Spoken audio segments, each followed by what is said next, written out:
அனைவருக்கும் வணக்கம். விவேக் சொன்ன கதை புரிஞ்சிருக்கும்னு நினைக்கிறேன். பட் படத்தில் ஈஸியாக நல்லா புரியும். ஓகே. பாரத புலா அப்படின்னு ஒரு ஆறு இருக்குது, அது எல்லாத்துக்குமே தெரியும். அண்ட் நம்ம சிலப்பதிகாரத்தில் இந்திர விழான்னு ஒன்று நடக்கும். உலகத்தில் இருக்கக்கூடிய யவனர்கள், அரபியர்கள் எல்லாரும் அங்கே வந்து இட்ஸ் அ ட்ரேட் ஃபெஸ்டிவல். அது மாதிரி பாரத புலா நதிக்கரையில் கிட்டத்தட்ட ஒரு 800 வருடங்கள் சொல்லாமா, 800 வருடங்களோ இல்லை 1000 வருடங்களோ நடந்திருக்கக்கூடிய ஒரு இந்திர விழா தான் மாமாங்கம். ஒரு 12 வருடத்துக்கு ஒருக்க நடக்கக்கூடியது. இந்த சேரமான் பெருமான்கிறவர் இஸ்லாமுக்கு மாறி மெக்காவுக்கு போகிறதுக்கு முன்னாடி நாட்டில் யார் யாருக்குன்னு பிரித்து கொடுத்துட்டு போகிறப்ப அது வள்ளுவ நாட்டுக்கிட்ட அந்த இடம் இருந்துச்சு. அந்த மாமாங்கம் நடக்கக்கூடிய அந்த தரை, அந்த பாரத புலா பக்கத்தில் இருக்கக்கூடிய திருநாவாயாங்கிற இடம். பட் அதே சேரமான் பெருமான் என்ன சொல்கிறாருன்னா, நீங்கள் வந்து யார் வேணாலும் அடித்து பிடிச்சிக்கலாங்கிறப்ப கோழிக்கோட்டை சேர்ந்த சாமுதிரி வம்சத்தினர் வந்து வள்ளுவ நாட்டுக்கு அந்த இடத்தை கைப்பற்றி துரோகத்தால் அவங்க அனுப்பிடுறாங்க.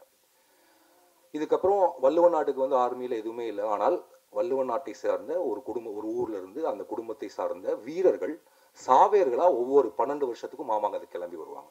அவங்கள்ட்ட ஆர்மி கிடையாது, பெரிய படை கிடையாது, குதிரை கிடையாது. ஆனால் கலரிங்கிற ஒரு மார்ஷியல் ஆர்ட் தெரியும். ஸோ அவங்களுக்கு வந்து பறக்கும் வித்தை தெரியும். நம்ம இந்த சைனீஸ் படத்துல எல்லாம் பார்த்துருப்போமே, க்ரௌச்சிங் டைகர் ட்ராகன்லாம் அப்படி பறப்பாங்க. அந்த அளவுக்கு பறக்கும் வித்தை அறிந்த, அதை வந்து கரணம் அப்படின்னு மலையாளத்தில் நம்ம குட்டி கரணம், அந்த கரணங்கள் தெரிந்த களரிகள் கற்றுக்கிட்ட வீரர்கள், ரொம்ப சொற்பமான வீரர்கள், 3 பேர் 4 பேர் தனியாக வந்து ஒரு இராணுவத்திட்ட சண்டை போடுவாங்க. கிட்டத்தட்ட 300 வீரர்கள், நம்ம அந்த 300 பருத்தி வீரர்கள், 300s மாதிரி, இல்லை கிளாடியேட்டர்ஸ் மாதிரி. அது அவங்க வந்து சாவேர்கள்னு சொல்கிறாங்க. என்னென்னா அவங்க வந்தாங்கன்னா எவ்வளோ அந்த சாமுத்திரி உட்கார்ந்துருக்கவரை தொட்டு அவரை கொலை பண்ணுற வரைக்கும் எவ்வளோ முயற்சி பண்ணுவாங்க, அதில் செத்தும் போவாங்க. தே ready to give them self. அவங்கள சாவேர்கள்னு சொல்கிறாங்க. கிட்டத்தட்ட நம்ம இதில் கரும்புலிகள் மாதிரி.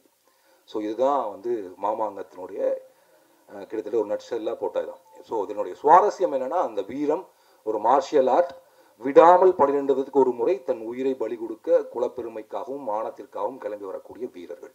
இப்போ வள்ளுவ நாட்டு வீரர்களை பற்றிய படம் தான் மாமாங்கம் அப்படின்னு சொல்லலாம். மாமாங்கம்னா நம்மளுக்கு தெரியும், 12 வருஷத்துக்கு ஒருக்க நடக்கக்கூடிய ஒன்று.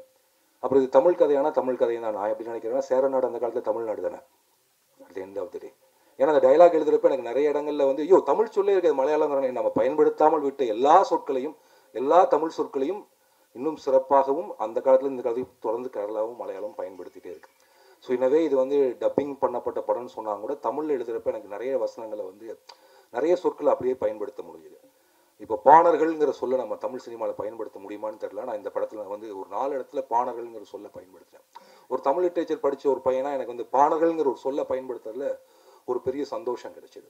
அப்போ கிட்டத்தட்ட அது வந்து ஒரு கேரளாவை சேர்ந்த படம்னு சொல்லாமல், ஒரு கேரளாங்கிற ஒரு தேசம் வருவதற்கு முன்பு, இல்லை தமிழ்நாடு இப்படி பிரியறதுக்கெல்லாம் முன்னாடி உள்ள ஒரு தென் இந்தியாவினுடைய ஒரு திராவிடர்களுடைய கதை அப்படின்னு இந்த கதையை வந்து நம்ம சொல்லலாம். சிலப்பதிகாரத்தில் இந்திர விழாவுக்கும் இந்த மாமாங்கத்திற்கும் எந்த வித்தியாசமும் இல்லை. மொழியிலையும் கூட எனக்கு ஒன்றும் பெரிய வித்தியாசம்லாம் தெரில. So in a way you can say it's original Tamil film also. இது ஒரு என்ன சொல்கிறது, ஒரு முழு நீள தமிழ் வாழ்க்கை, இல்லாட்டி தமிழினுடைய மேற்கு தொடர்ச்சி மலைக்கு அந்த பக்கத்தில் உள்ள மனிதனுடைய வாழ்க்கைன்னு இதை சொல்லலாம். பட் இந்த விவேக் சார் தேங்க்ஸ் சொன்னார், எதுக்கு இந்த படத்துக்கு வசனம் இல்லைன்னு. பேரன்புடைய ரிலீஸ் எப்போ மம்முட்டி சார் வந்து இந்த கதை இப்படி சொன்னார் எங்கிட்ட. அப்போ அந்த சாவேருங்கிற அந்த வேர்டு வந்து எனக்கு பயங்கரமாக பிடிச்சிது. நீங்கள் அது வந்து எப்படி உங்கள் டைலாக் ஒரு பஞ்ச் டைலாக்லாம் போட்டிருப்பீங்க, நான் மறந்து அந்த ட்ரெயிலர் என்னது எதை விட பெருசு இல்லை, அது என்ன மலையாள டைலாக் சொல்லுங்க, எனக்கு தமிழில் வந்துடும். இந்த சாவேரை பற்றி ஒரு டைலாக் இருக்குல்ல, இறப்பதற்காக அடிமையாய் வாழ்ந்து மறிப்பதற்காக பிறந்தவர்கள் இல்லை நாம,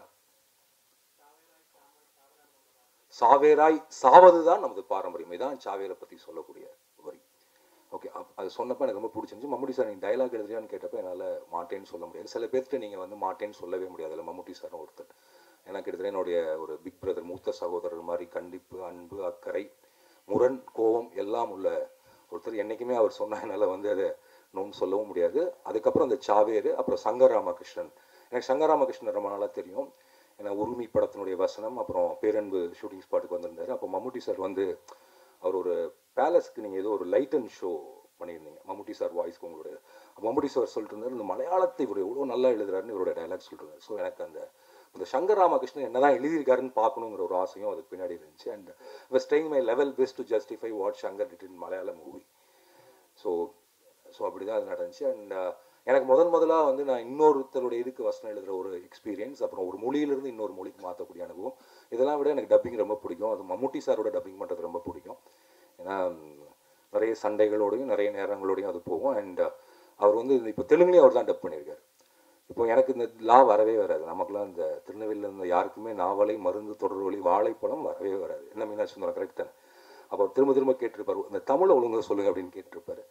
so it was a great experience for me to learn how to write a dialogue for a dubbing film. And அதை ஒரு ரியலிஸ்டிக்காக, ஏன்னா இந்த படத்தினுடைய வசனத்தில் என்ன பிரச்சனைனா, இது ஒரு பாகுபலி மாதிரி முழுக்க முழுக்க வரலாற்று மொழியிலையும் இல்லை, வரலாற்று சொற்கள் இருக்கும், ஆனால் அதை யதார்த்தமாக இப்போ நம்ம பேசுகிற மாதிரியே பேசணுங்கிறது தான் அதனுடைய பெரிய சேலஞ்சாக இருந்துச்சு. And so I learnt a lot. அப்புறம் ஒரு வரலாற்று படத்தில் எப்படி நம்மளும் ஒர்க் பண்ணிட்டோம், அப்போ it gives me a courage or a kind of என்ன சொல்லுது push to do a period film. And thanks a lot for everyone from Aavanam. Thank you so much, sir.